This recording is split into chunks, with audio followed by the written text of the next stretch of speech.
touch is the very first sense that's developed in the uterus. Beginnings are important for babies and moms. It bonds them to you. But these moms aren't exactly typical. Heroin, painkillers, anything that I can melt down and put into a spoon and shoot up. Rita Hazen had been using for years when she learned she was pregnant. Abortion, she says, wasn't an option.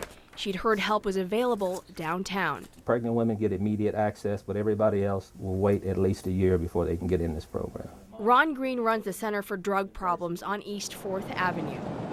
Right now, there are 15 people on that wait list struggling on the streets to survive until they can get help. Now, Mr. Green, I'm killing myself. I'm out here, I'm prostituting. I'm doing this, I'm doing that. My kids haven't eaten in 3 or 4 days. I mean, sometimes I just hang up the phone, close my door, and I put my head on my desk and I cry.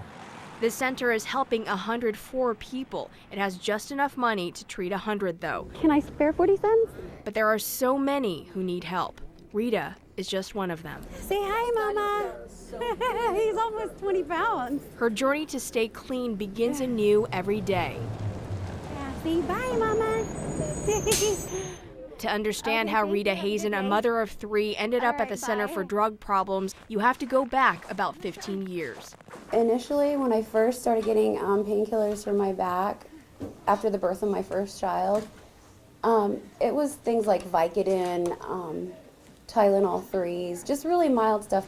That path eventually brought her here to a temporary shelter with her kids. 7 years ago, a family tragedy pushed her to the brink. Then came divorce. I wanted desperately just something to feel like it was normal and not to feel pain anymore. The newly single mother was also trying to finish her final year at UAA. The pressures were overwhelming. The pills offered an escape. It went from taking the painkillers, and then to abusing them, to crushing them up and snorting them because I wanted to get a faster high.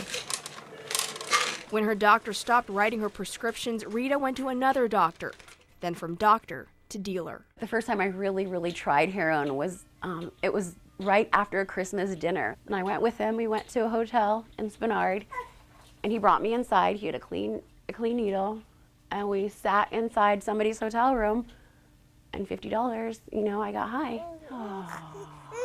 This college graduate, this mother, was soon hooked on heroin.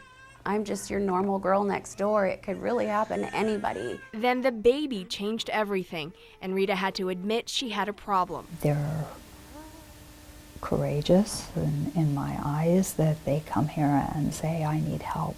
I want help. I'm pregnant. I need to get off drugs.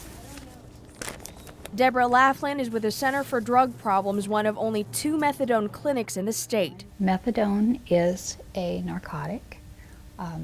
It can be abused. It has a very low effect on the fetus. Please. A shot of methadone is Rita's daily dose of sobriety. Critics say being on methadone simply replaces an addict's dependence on one drug for another. I still consider myself clean. I'm not in some seedy alley shooting up.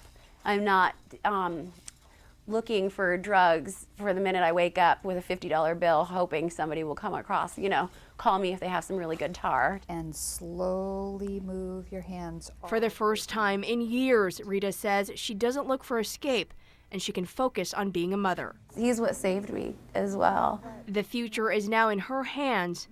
Clean and sober, she's got a chance at a new beginning. The Swedish massage.